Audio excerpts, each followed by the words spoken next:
Kumusta po ako mga kananay? Tayo ngayon ay magluluto ng gulay para humaba ang buhay pala.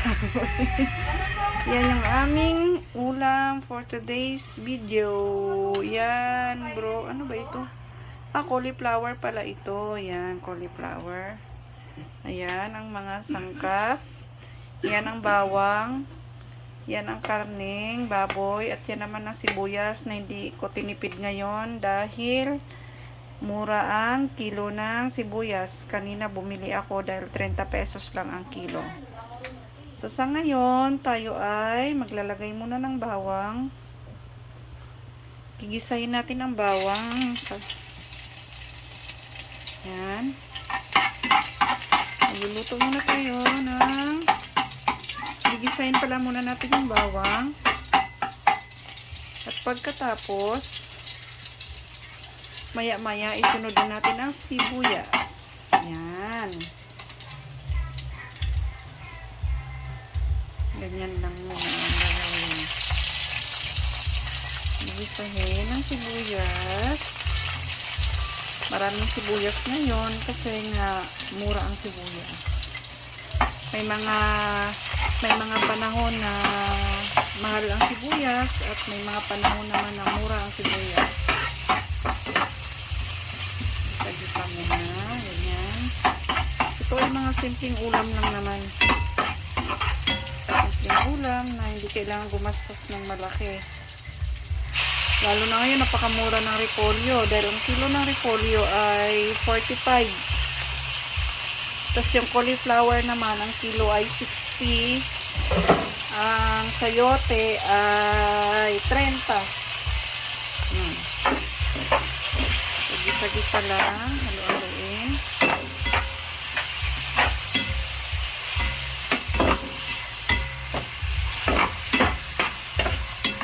Hanggang sa lumasa yung ating karne mamaya. Ganyan lang. Lagyan natin ng konting paminta. Ito po ang paminta ko. Lagyan natin. Yan. Tak, tak, tak, tak. Tak, tak, tak, tak. Lagyan natin ng konting Knorr seasoning. Para sosyal.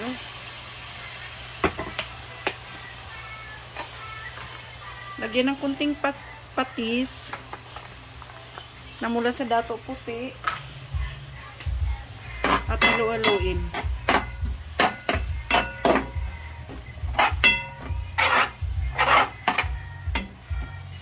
Ayan na siya. Pagkatapos, maghanap tayo ng takip dito. So, hanap tayo ng takip dito sa lagayan ko ng platuhan.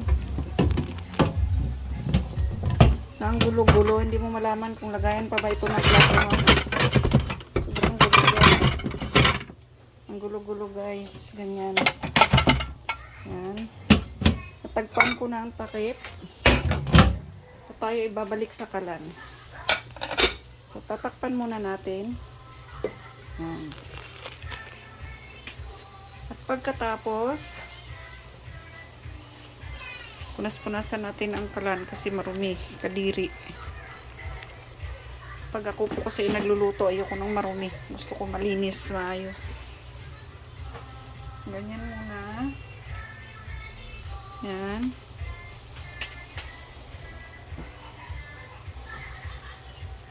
Kagabi kasi ulam namin paksiw na isda. May tira pa. 4 na piraso lang yun, pero may tira pa. So, yung tira ako ang kakain para hindi masayang. Tapos ngayong gabi, ayan, ulam namin, gulay. Pero dahil paborito nila yung gulay na yan, sigurado mauubos yan.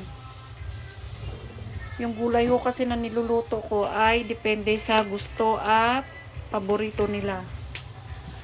Hindi po ako basta-basta nagluluto ng gulay na ako lang. Kailangan yung lahat kami kakain para mas tipid. Maliban na lang talaga pagka yung halimbawa katulad niyan, gusto ko ng talbos ng kamote. I-steam ko lang yun, tapos isasawsaw sa suka na ano, na sinamakan. Yun, pwede yun. Pero kung magluluto ako ng maraming gulay, kailangan lahat kami kakain para at least tipid. Yan. So, bubuksan natin. Halu-haluin. Ganyan. Lambot-lambutin lang natin yung baboy. Yung iba kasi dapat to, ano ba tawag nito? Pinapapula-pula. Ako kasi hindi na. Kasi, ganyan lang siya muna. So, hayaan natin lumambot. At lumasa siya doon sa nilagay kong ano, patis tsaka nor seasoning na may paminta. So, ganyan lang muna. Ganyan ang ginagawa ko pagdating ng gabi. Magluluto.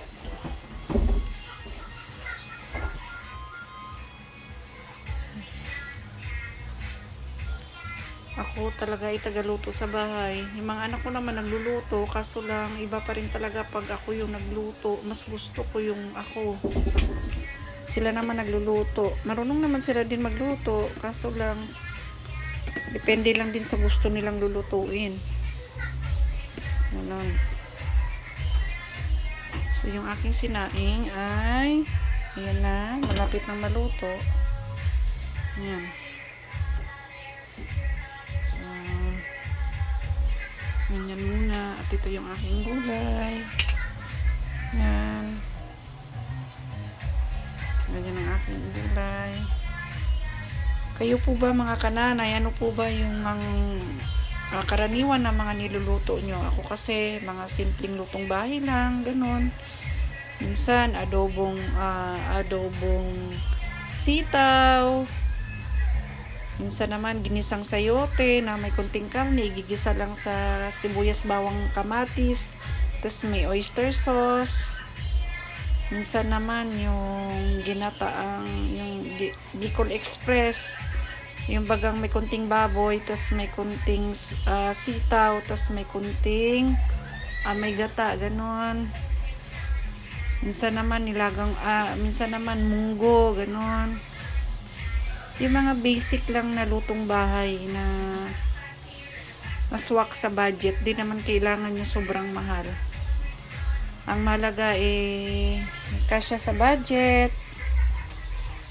Kailangan po nating magtipid, lalo na at lahat ay nagmahal. Sobrang taas ng bilihin. Bigas nga lang, sobrang mahal na. Kasi dati, ang kilo ng bigas na binibili ko, yung 40 pesos, masarap na yon. Ngayon, ang binibili kong bigas ay yung 50 na yung kilo.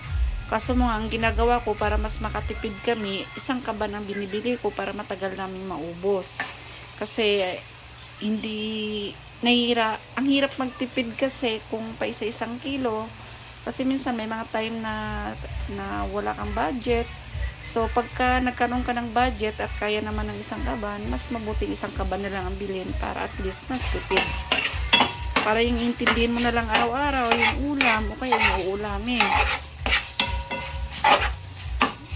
So, ako kasi ang ginagawa ko, para mas makatipid ako, ang karaniwan na ginagawa ko, yung gulay, minsan, pag namamalengke ako, ang ginagawa ko, pang isang linggo na, o kaya minsan naman, pag 3 araw namin, o kaya, pagka may dumadaan dito sa bahay na naglalako ng gulay, yun, bumibili ako.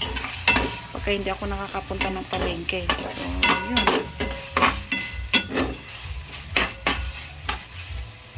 Yun. Lagyan natin ng kunting magic sarap. Lagyan natin ng kunting magic sarap. Yan. Hindi lang marami. Tapos lagyan natin ng kunting toyo.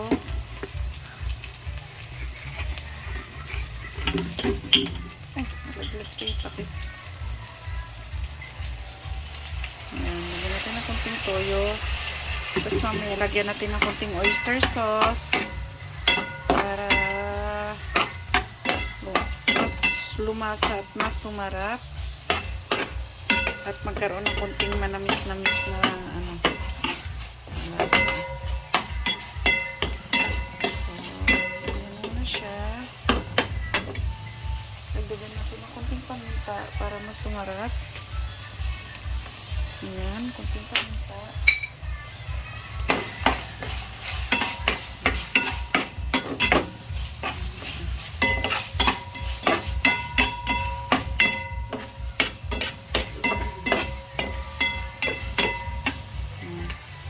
Takpan ulit para lumambot. At maya-maya lagyan ng oyster sauce. Sai! Meron pala oyster sauce dito.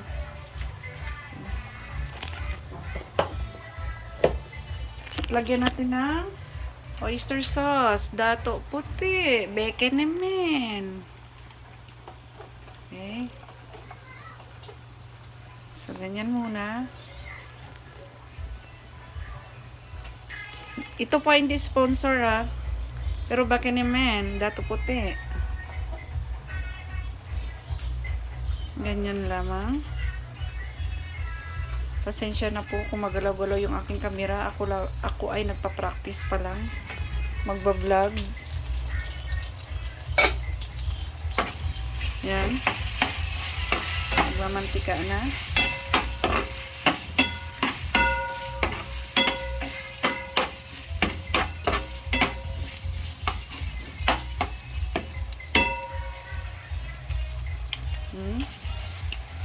Sarap na.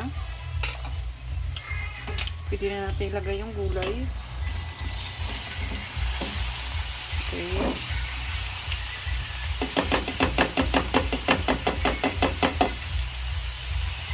Ayan siya, nalaglag. Sayang. Okay. Haluin.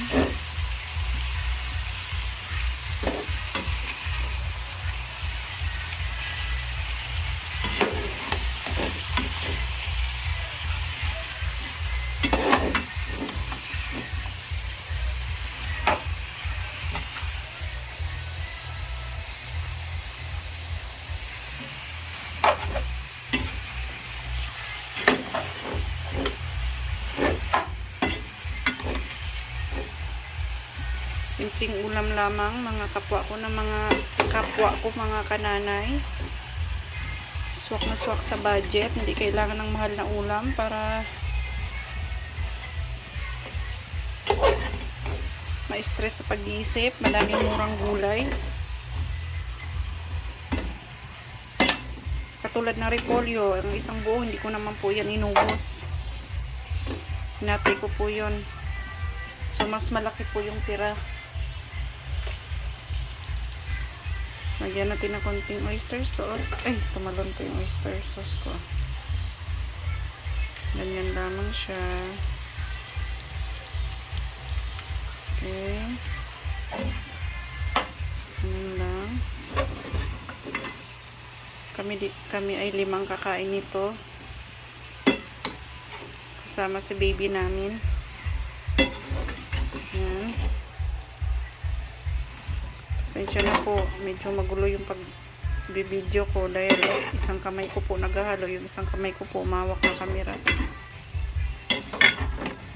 So, ganyan lang siya mga kananay. Yan, simpleng ulam lang.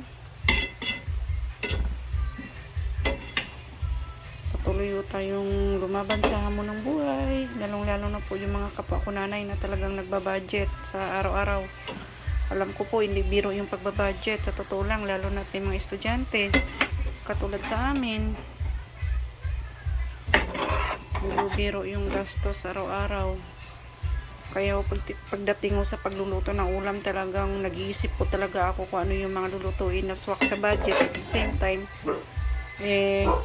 kasya po sa amin. Yun. So, sa ngayon, ganyan muna siya mga kananay. So sana ho makapagbigay ako ng konting tips kung paano ho magtipid sa pagluluto ng ulam or sa pag-iisip ko ano yung mga lulutuin. So, bye-bye! God bless!